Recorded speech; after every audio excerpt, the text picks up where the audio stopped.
Of course, he was the most terrifying pitcher in the history of baseball, and not just in Rick's eyes. There is no way you're a baseball fan and you haven't heard of J.R. Richards, right fellas?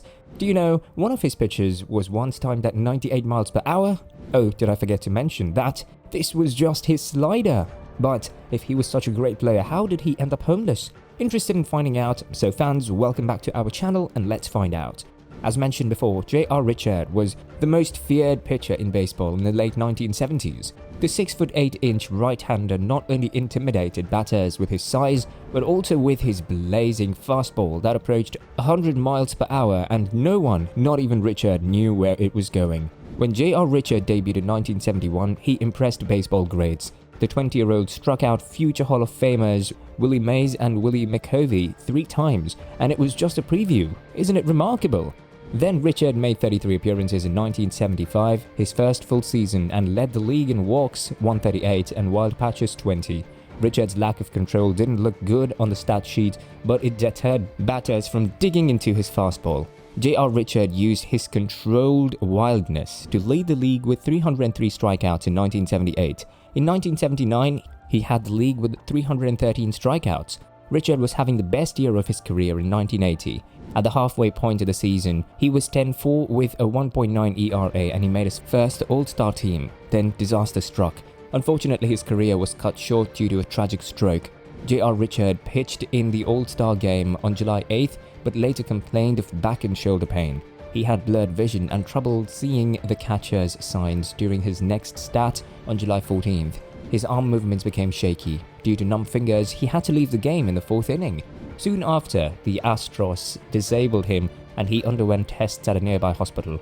Some of his right arm's arteries were blocked. Another test on his neck arteries on July 25th showed that surgery was necessary. Richard was working through his standard pre-game warm-up routine in the outfield on July 30th, 1980, after a visit to his chiropractor earlier in the day when he collapsed. Houston emergency medical personnel rushed him to the hospital, where doctors discovered that he had suffered a major stroke. In addition, they discovered a massive blockage in his right carotid artery and performed emergency surgery that evening. Richard survived and even attempted a comeback, but he never pitched again in an MLB game.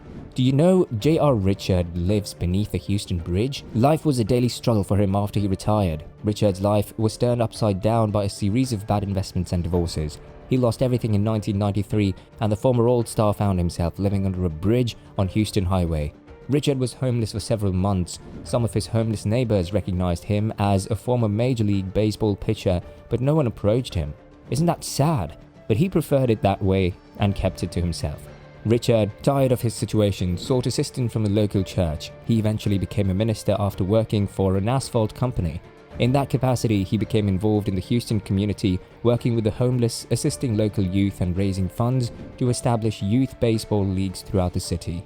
In July 2019, the city of Houston recognized Richards' career as a pitcher for the Houston Astros with a proclamation. Sadly, he passed away from COVID at the age of 71 last year. His legacy surpasses his 6'8" stature, and he will always be remembered as a major what-if for the Astros franchise. J.R. Richards will be remembered as the hard-throwing Astros pitcher who had his career cut short by a stroke. The stroke and his time on the sheets do not define him. Instead, they show a man whose inner strength matches his 6'8" frame and his ability to overcome any challenge while inspiring others. So that's what today was about. Don't forget to hit that subscribe button if you enjoyed the video, and we'll see you at the next one.